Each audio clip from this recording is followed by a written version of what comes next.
Fahameravatsika tsy revindray tonga eto amin'ny fandraisana ny mofinaina isika amin'ity zoma ity misotran'Andriamanitra isika fa mbola nomeny fombinandro indray ary fahafahana ny sitraka indray ny fahasoavany ary raisika ho tombontsoa lehibe ho antsika hatranin'izany aloha indiratsika ary any amin'izany mofinaina izany dia hivavakisika Tompandriamanitra misaotra anao izay fa tombontsoa lehibe indray no nanonay miaraka aminao anio amboary ny fomba fisainanay mba hifanaraka amin'ny tokony ho izy ary voleo aminay ny fitiavana ny fahamarinana mandehananay ho amin'ny fahamarinana aminaran'i Jesosy amen. Lohateny mofinaina antsika androany dia manao hery lehibe tsy hita maso nalaina amin'ny Jaona 3:7-9 manao hoe ny rivotra mitsoka amin'izay tiany ary renao ny feony nefa tsy fantatrao izay hiaviana izay alehany dia tahaka izany izay rehetra ateraky ny fanahy amen. Manapaka ao amin'ny olona tsirairay fanahy masina feon'Andriamanitra miteny amin'ny fanahy izany na ny fisainana izay avaram-pianarana indrindra aza tsy mahay mamaritra ny fiasan'ny fanahy masina ao anatin'ny sain'ny olona sy eo amin'ny toetrany nefa azo jerena eo amin'ny fiainana sy ny asa ny vokatr'izany asa izany. Tsy hita maso ny fanan'Andriamanitra nefa fantatsika fa ny olona izay efa maty teo amin'ny fahadisoany sy ny fahotany dia resy lahatra ka miova fo vokatry ny asany.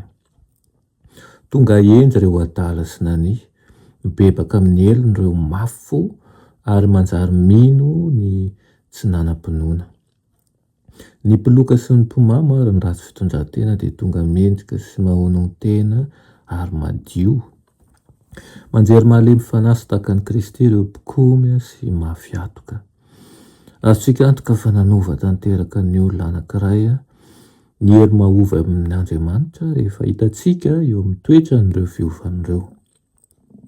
Tsy hitantsika ny fanahy masina saingy hitantsika ny porofon'ny asany eo amin'ny fiovan'ny toetran'ny mpanota izay mafiatoka.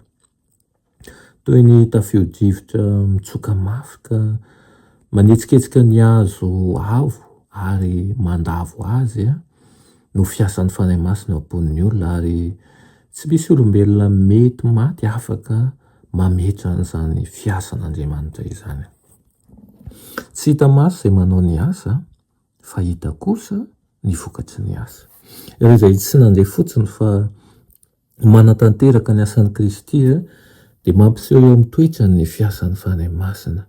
Hita eo amin'ny fitondran-tena ny vokatry ny asan'ny fanahy masina ao anatiny. Voafina miaraka amin'ny Kristy ao amin'Andriamanitra ny fiainan'ny kristianina ary Andriamanitra mahalala ny azy ka milaza hoe ianareo ny vavolombeloko. Mijoro vavolombelona izy ireo fa miasa ao am-pony sy manefy ny fitondran-tenany ny herin'Andriamanitra.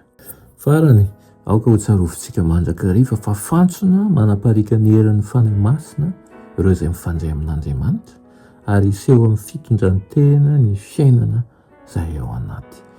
Iriko izany tokoa no zavatra iseho amin'ny fiainantsika ho fantsona tokoa nisika manaparika ny herin'ny fanahy masina satria mifandray amin'Andriamanitra. Amen. Ny Tompandriamanitra misaotra anao izay ny amin'izany teninao izany.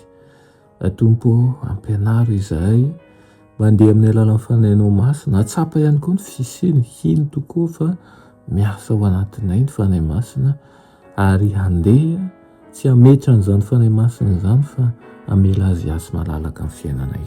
Aminaran'i Jesosy, amen.